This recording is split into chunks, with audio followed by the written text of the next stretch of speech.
Toto leto je také premenlivejšie na rozdiel od predchádzajúcich liet, alebo respektíve predchádzajúceho leta, ktoré patrilo medzi najteplejšie letá a niekde bolo vôbec najteplejšie v histórii pozorovaní. V druhej polovici júla klimatológ predpokladá, že počasie bude naďalej premenlivé. Nie je však vylúčené, že v auguste, tak ako minulý rok, zažijeme teplotné extrémy. Toto leto je síce tiež zatiaľ teplotne nadpriemerné, aj jún bol teplotne nadnormálny a vyzerá, že bude teplotne nadnormálny aj júl, pretože aj napriek tomu, že počasie premenlivejšie, tak v celku prevládajú teplejšie obdobia nad tými chladnejšími. Tie vlny horúčav by sa mali striedať s prechodným ochladením. August je ešte ďaleko a ten je otvorený a myslím, že ten bude ten rozhodujúci, ktorý nakoniec bude mať vplyv na tú priemernú teplotu leta. Kým napríklad v minulosti, už v druhej polovici augusta, leto nemalo takú silu, pretože tie dni sa skracujú a noci predĺžujú a hlavne teda noci bývajú chladnejšie, tak v posledných rokoch to už celkom neplatí. Vplyvom klimatickej zmeny sa stáva, že leto niekedy u nás dokáže vyvrcholiť aj v druhej polovici augusta. Nedá sa vylúčiť, že tie najväčšie horúčavy prídu v auguste. Premenlivosť letného počasia ovplyvňuje chladnejší prúd z Atlantického oceána a tropický vzduch zo Severnej Afriky. Tie sa aktuálne striedajú. Z klimatického hľadiska sa však aj tento rok môže zaradiť medzi najteplejšie. Tak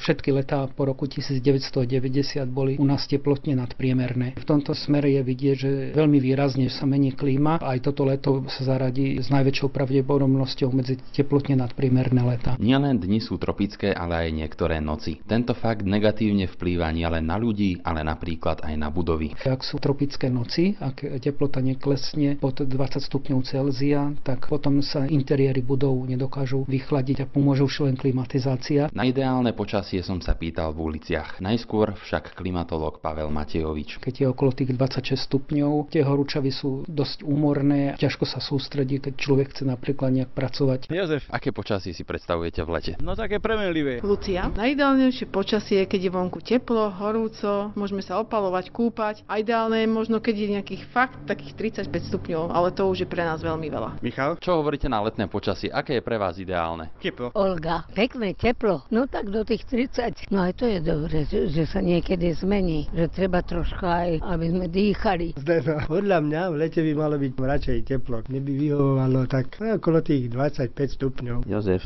do tých 30 stupňov hádam, aby si užili aj dovolenkári, aj príroda, aby bola spokojná. Janka, ja si myslím, že cez deň by malo byť pekne, teplo a v noci by malo pršať.